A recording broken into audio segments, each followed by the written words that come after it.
What's cracking, guys? Omar Isaf here, back with another video. In this video today, we're upgrading using an iPhone 7 because my man Else took my Rode microphone. It's all good. We'll do it live. This is a special video. Got a special guest in this video today. Guess who? Brian Alsruhe. He's back on the channel. You guys have requested him for quite some time. He made a video several months ago about back training. It did very well. You people said, I want more Brian, and I think when it comes to channels, fitness channels, he has one of the very best. He's one of the few that I actually check on a regular basis. He's a strongman competitor, as well as he does general strength training. He's very strong, has a wealth of knowledge that he brings with him. So we asked, what do you want to see next? And the top 3 options were how to grow your traps, arms, and calves. Guess what? You get all of them in this video. We're not going to split them up into 3 separate videos. This is one giant video. So sit down, enjoy yourself. If you want to see more content featuring Brian, make sure to like this video. Also, check out his channel. But without further ado, I'll let Brian do the rest of the talking.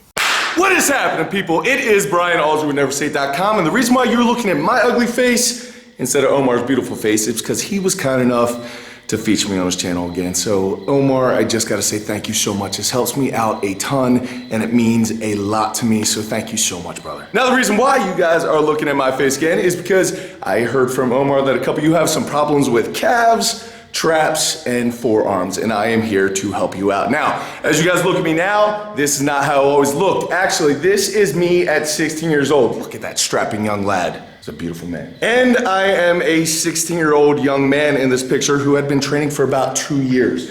So I was in the same boat as a lot of you guys. I was a skinny teenager. I wanted mass. I wanted big chest. I wanted big traps. I wanted big arms, but I could not get them. It didn't matter what I tried. I was reading everything the bodybuilding magazines are putting out, and I was trying hard. I was working hard. I was doing my workout. Yes, I am old enough that bodybuilding magazines are how we got our information back then, but nothing was working. It wasn't until I stopped chasing mass and started chasing strength that the mass started showing up. So what I want to go over in this video are 4 exercises that you guys can do.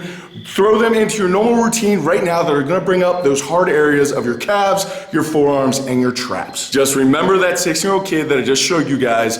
It is not your genetics. You can overcome it. You can overcome anything. If one man is capable of it, you're capable of it too. You just need to do the right things. But I'm not here to lie to you guys. It has been 23 years since the time that I took that picture, and it has been a lot of hard work. I've tried virtually everything. I know what has worked, what hasn't worked. I've made virtually every mistake in the book, and all I'm trying to do for you guys is save you guys a little bit of time so you guys do not make the same mistakes that I did, so you can get to your destination sooner than 23 years, because that's a long time. Now I realize before I get into the exercise that this is what has worked for me. I'm not saying it's going to work for you. It'll work for you. All that I'm asking is that you try it. You guys know exactly what you get when you do what you think you should do, so why don't you try something new? There are 1,000 ways to get to any destination. I'm just showing you guys the quickest path that has worked for me. If these things work for you, keep them. If they don't, discard them. It does not matter to me. But I'm guessing if you were on the road to bigger arms, calves, and traps, then most likely you're spending a lot of time doing bicep curls, calf raises, and shrugs, which will definitely work. But I could also cut my grass with this, and that will definitely work. However, in my experience, there are more efficient ways to get there. So let's go into these exercises. All right, so the very first exercise is the weighted pull-up. Now, this is something that I started implementing many years ago, and it is absolutely the reason for the size of my arms. I do not do curls. I have not done curls since high school, which was, carry the 6, a long time ago. And I'm not saying they're a waste of time. I'm just saying that there are better exercises to do beforehand. So your tier 1 exercise would be something like a weighted pull-up, whereas a tier 2 exercise would be like a barbell curl. So it would be something to be put afterwards. Now, as far as weighted pull-up goes, it doesn't matter what grip you use, what width you use, none of that really matters. You just need to be doing them. If you're not doing pull-ups regularly in your already planned programming, then you're missing out on a lot of strength and a lot of size that you could have otherwise. And then when you start adding weight, it will explode. Your back gets stronger, your grip gets stronger, your forearms get bigger, your biceps get bigger. Everything works. Now, a lot of people are thinking, yeah, man, but you can't really isolate a muscle group that way. Okay, you're not really isolating a muscle group ever. That's not how the body works. Now, the most effective way that I've found to use these is in giant set format in my pressing day, because if you use it as an antagonistic muscle group to whatever pressing motion you're doing for the day, then it will not take away from your strength. You get twice as much done in half the amount of time.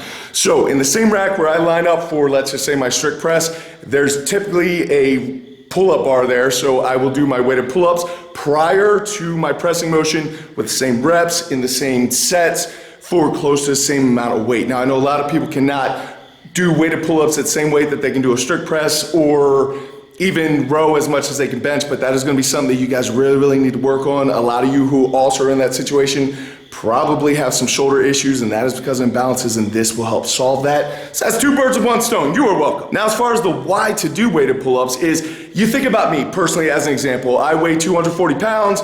The best I've ever done is 205 pounds hanging around my waist for a set of 3. That is 445 pounds total moved in that range of motion. Now, your body adapts, your muscle grows when it has to adapt to forces, whether it be more weight than it's used to, or more reps than it's used to, or more whatever that it's used to. Come on, people, you guys understand this stuff.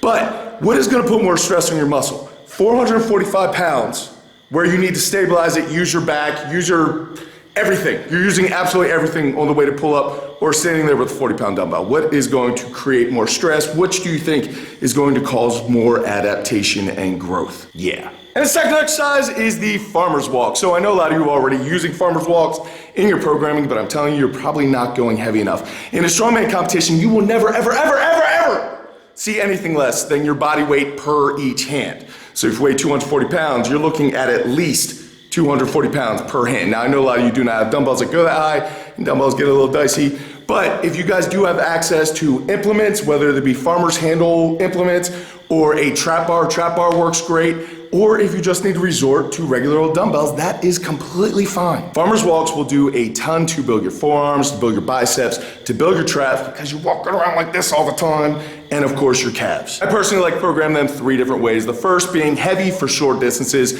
like a 50-foot range, right? You're just trying to get as heavy as possible, and I only program the farmer's walk about once a week. The second way, for the second week that I like to do, is kind of moderate weights for moderate distances. So maybe we'll go 100 feet or 150 feet with something around 75% of your 1 rep maximum. If you need to get your 1 rep maximum on the farmer's walk, just pick up something as heavy as possible and carry it for 50 feet without dropping it. That's your 1 rep maximum, pull your percentages off of.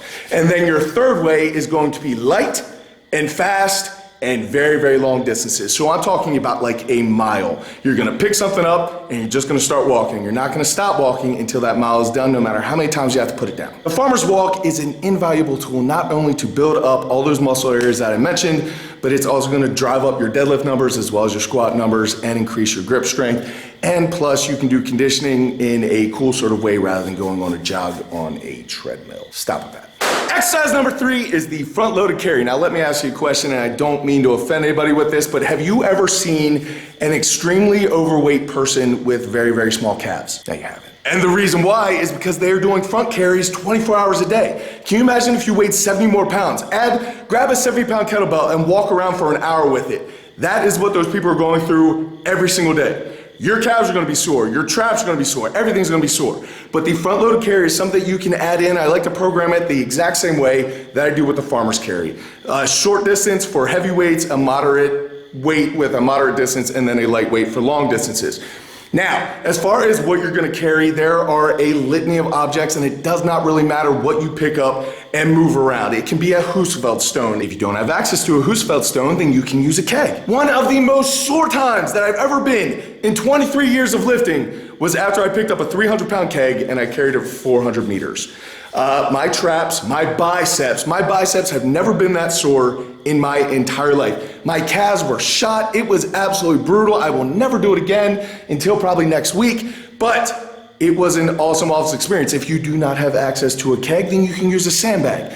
If you do not have a sandbag, just get a bag and fill it with rocks, fill it with sand, fill it with anything you want, but make it heavy. All these things you want to be going with at least your body weight carried out in front of you in bear hug position for long distances, short distances, quick feet. Just do it. But let's say, for instance, you don't even have access to a sandbag and you do not have the adult skills to create your own sandbag, then all you need to do is go to the gym and stack up some weight plates and walk around. Now, for this example, I used a loading pin just to make it safer, but you do not need a loading pin as long as you are quick on your feet, because you don't want to drop one of those on your toes.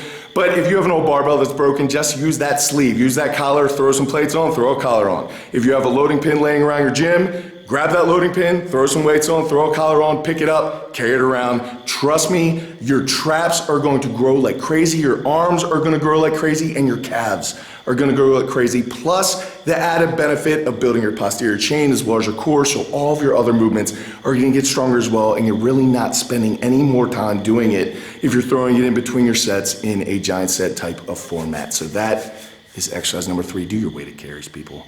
And finally, the 4th exercise is going to be the block pull or rack deadlift. Basically, you can do this from a couple different heights. You can go right below your knee, you can go right above your knee, it doesn't really matter. The entire point is to use super maximal load. So you can load up that thing heavier than you could normally do a deadlift, and then you're gonna do high reps.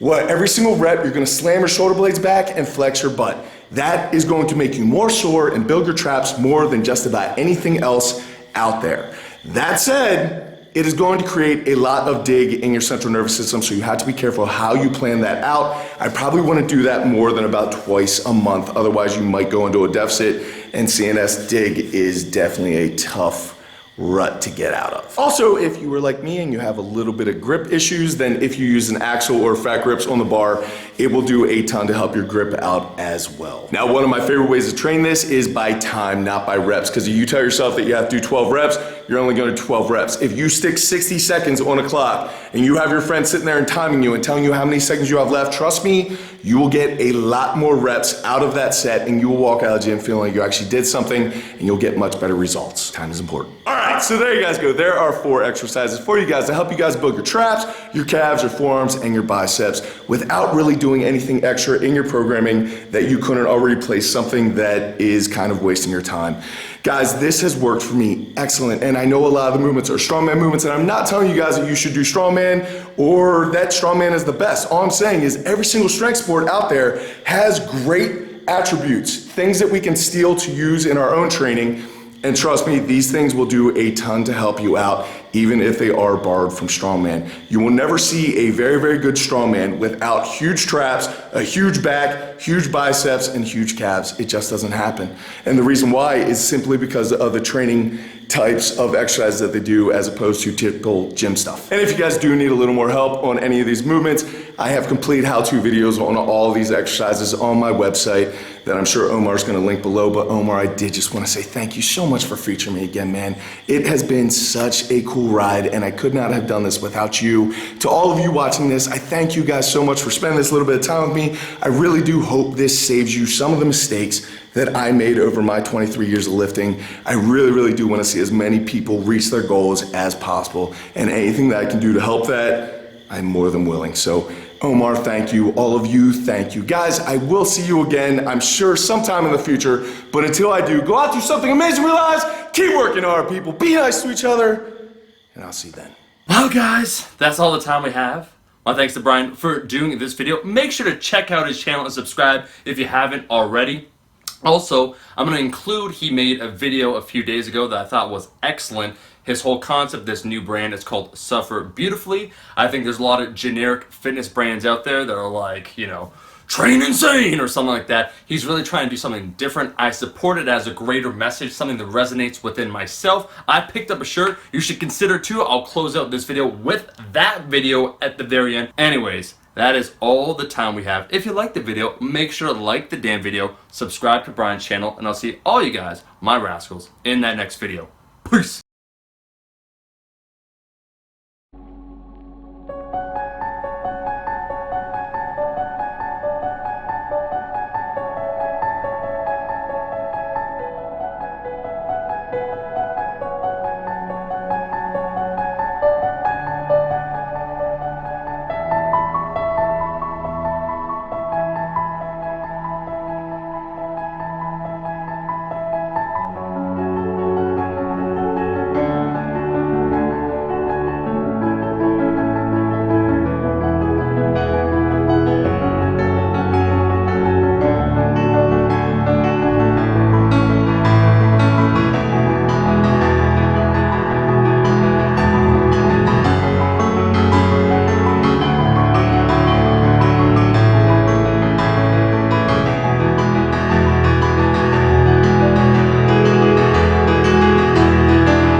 push, push, push.